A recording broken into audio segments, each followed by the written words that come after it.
Chapter 5 है पुष्पी पादपों के आकार की।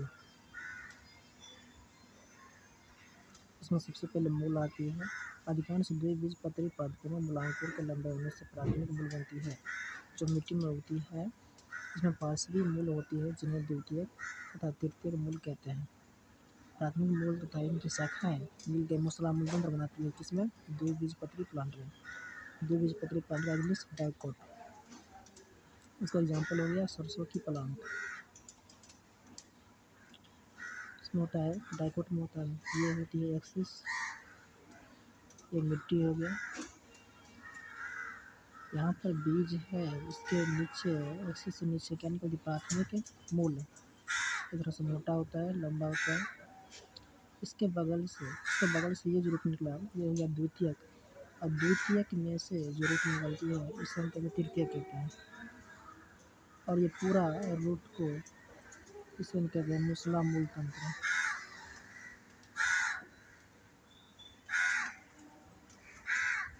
मूसला मूल तंत्र। इसके बाद आती है, इसका एग्जाम्पल हो गया सब्जियों की प्लांट। एक बीजपत्री पौधों में प्राथमिक मूल अल्पायुक्त होती है। इसके स्थान पर अनेक मूल निकल आती है। ये मूल तना के आधार से निकलती है, जकरा मूल तंत्र कहते हैं। इसका एग्जाम्पल हो गया गेहूँ की प्लांट।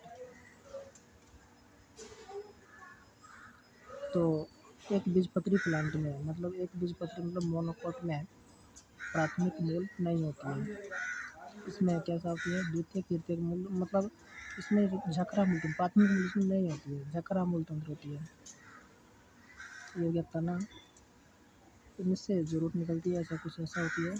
प्राथमिक मूल इसमें नहीं होती है। लंबा वाला रूट, ये वाला लंबा वाला रूट नहीं होती है इसमें, ये नहीं होती है। सिर्फ ये झकरा की तरह होती है। इसे हम कहते हैं झकरा मूल तंत्र कहते हैं। इसे हम कहते हैं झकरा मूल तंत्र कहते हैं। उसके बाद आती है कुछ पौधे जैसे घास और बरगद। घास हो गया मोनोकोट और बरगद कैसा डाइकोट। तो घास एक बीजपत्री और बरगद हो गया द्विबीजपत्री।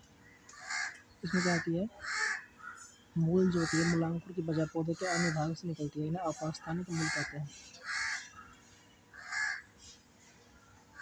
इसमें होती है क्या घास की क्या हो गया तना। ये मिट्टी पर क्षैतिज रूप से ग्रो करती है।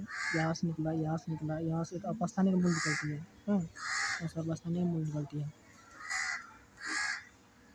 बरगद में कैसा होती है, बरगद में ये एक्सेस हो गया, ये तना से पत्ती शाखाएं पत्ती वगैरह।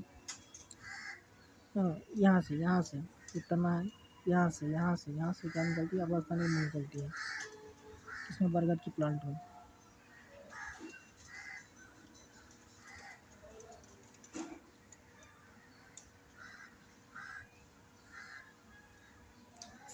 उसके बाद ये है मूल तंत्र का प्रमुख कार्य मिट्टी से पानी तथा खनिज लवण का अवशोषण। बिल्कुल, तो ये मिट्टी से एब्जॉर्ब करती, अवशोषण करती किसकी पानी और खनिज लवण की अवशोषण करके प्लांट के अन्य पार्ट में पहुंचाती है। कौन मूल। उसके बाद ये मिट्टी में जकड़ करके पकड़े रखता है प्लांट को। उसके बाद खाद्य पदार्थों का संचय करती है, बिल्कुल संचय करती है। इससे हर एक पार्ट में संचय करती है। उसके बाद पादप नियमों का संश्लेषण करता है। मतलब पीजीआर प्लांट ग्रोथ रेगुलेटर का क्या करती है संश्लेषण, मतलब बनाती है, मतलब प्लांट हार्मोन को ये बनाती है। कौन इसके मूल। अब आती है मूल के क्षेत्र। अब इसमें फिगर में देखो, ये फिगर में ये वाला सेक्शन हो गया क्या क्या मूल तंत्र। और इनके ऊपर एक्सिस, ये एक्सिस है, इसके ऊपर ये हो गया प्रारूप तंत्र। यहाँ पर कुछ मिसिंग हुआ है।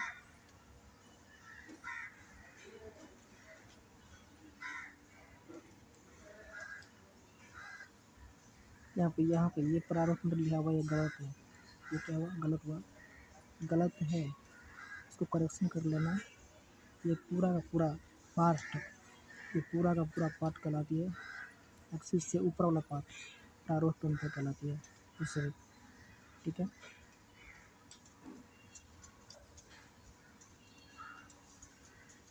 मूल के क्षेत्र। मूल का शीर्ष अंगुलित जैसे मूल बोक से ढका रहता है। यह कोमल शीर्ष कब रक्षा करता है? जब मूल मिट्टी में अपना रास्ता बना रहा होता है। मूलरूप से कुछ मिलीमीटर ऊपर मेरिस्टेम क्रियाओं का क्षेत्र होता है। इस क्षेत्र की कोशिकाएं बहुत छोटी पतली बुद्धि वाली होती है। इसमें प्रोटोप्लाज्म होता है, इसमें बार बार विभाजन होता है। इस क्षेत्र में समीपस्थ स्थित कोशिकाएं शीर्षता से लंबा में बढ़ती है और मूल को लंबाई में बढ़ाती है। इस क्षेत्र को द्विगीकरण क्षेत्र कहते हैं। द्विगीकरण क्षेत्र की कोशिकाओं में विविधता तथा परिपक्वता आती है। इसमें द्विगीकरण के समीप स्थित क्षेत्र को परिपक्वन क्षेत्र कहते हैं। इस क्षेत्र में से बहुत पतले व कोमल धागे की तरह संरचना निकलती है जिन्हें मूलरोम कहते हैं। तो मूलरोम मूल के कौन से पार्ट से निकलती है? तो परिपक्वन क्षेत्र से मूलरोम निकलती है। क्वेश्चन आ सकता है।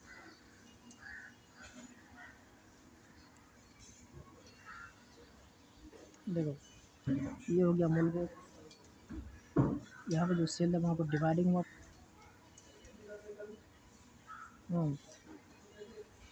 डिवाइड किया, कुछ बढ़ा लंबाई में ऊपर की तरफ ग्रो किया। तो यहाँ पे क्षेत्र आया, यहाँ पे क्षेत्र है, ये मेरिस्टेम क्रियाओं का क्षेत्र कहते हैं। तो इसके सेल में कुछ डिवाइडिंग हुआ, ग्रो किया, तो इसके ऊपर क्या आया अपने को? द्विगीकरण क्षेत्र। उसके बाद ये और भी डिवाइड किया, परिपक्वन क्षेत्र बन गया, उनसे क्या निकला? मूलरोम निकला। तो परिपक्वन क्षेत्र से मूलरोम निकलती है, राइट।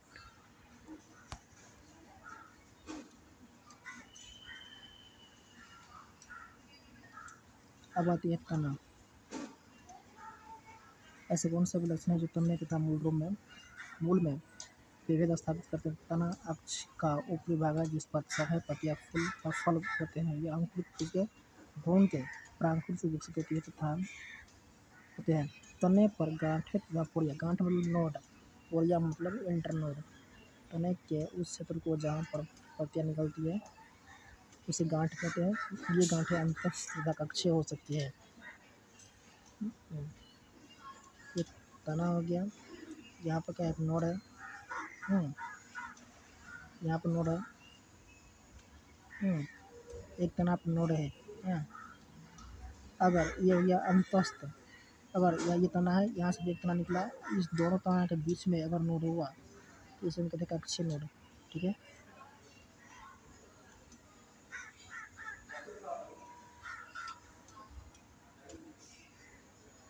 तना जब तना शैशव अवस्था में होते हैं तब वह हरा हरा होता है और बाद में काष्ठीय गहरा रंग हो जाता है। मतलब शुरू में जो तना होता है यौवन अवस्था में, न्यू में जो तने होते हैं वो हरा होते हैं,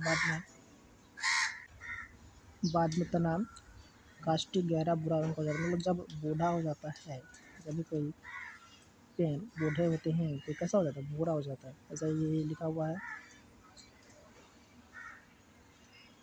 तने का प्रमुख कार्य शाखाओं को फैलाना, पत्ती, फूल तथा फल को संभाल रखना। यह पानी, खनिज लवण तथा प्रकाश संश्लेषित पदार्थों का संबंध करता है। तने में कुछ तने भोजन संग्रह करने, सहारा, सुरक्षा देने और काय के प्रवर्धन में भी कार्य संपन्न करते हैं।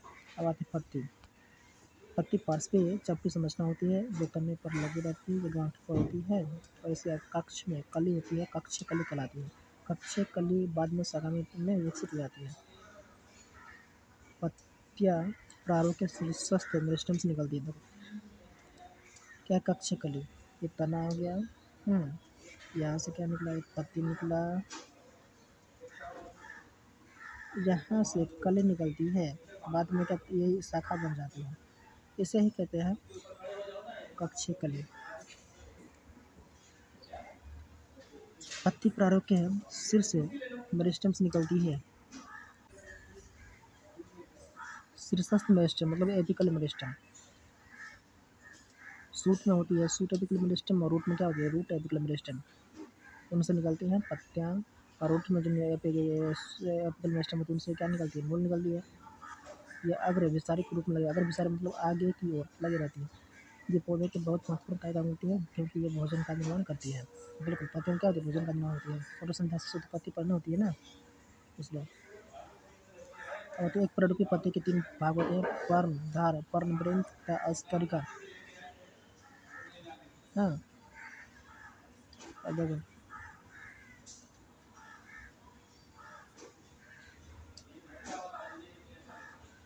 ये तना हो गया, ये क्या हो गया? ये पत्ती हो गया,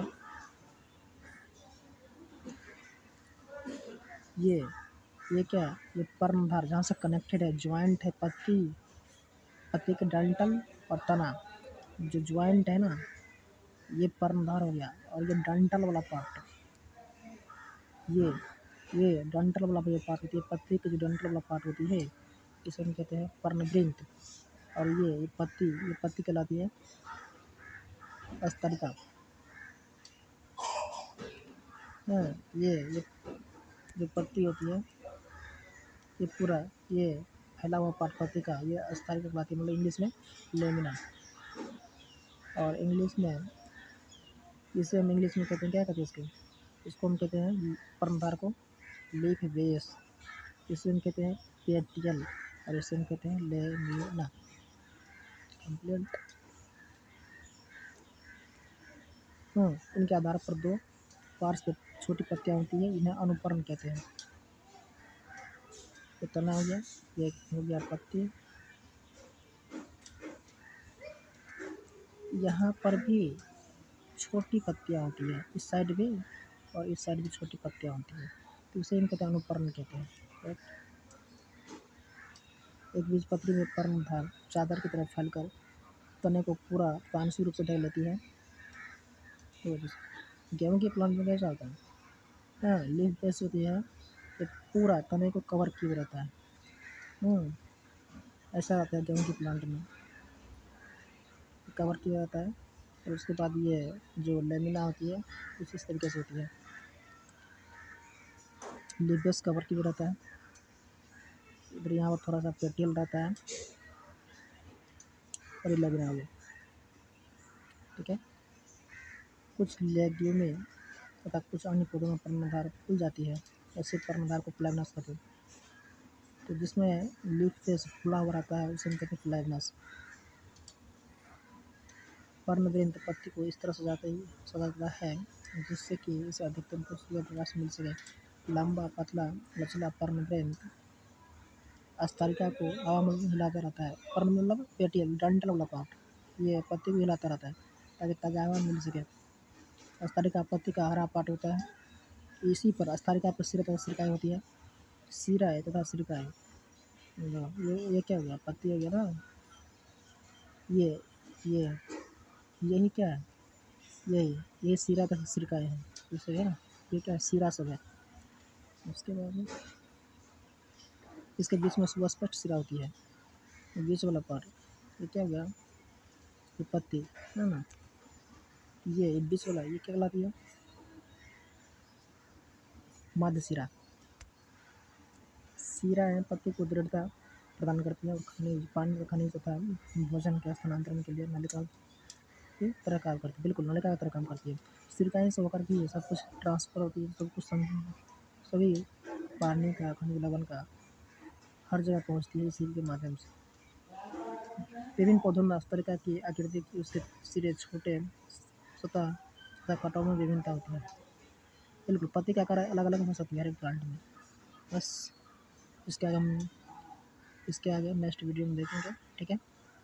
आप लोग बताओ कैसा वीडियो चाहिए, और भी डीपी समझाऊंगा मैं, बस आप लोग बताओ कैसा वीडियो चाहिए।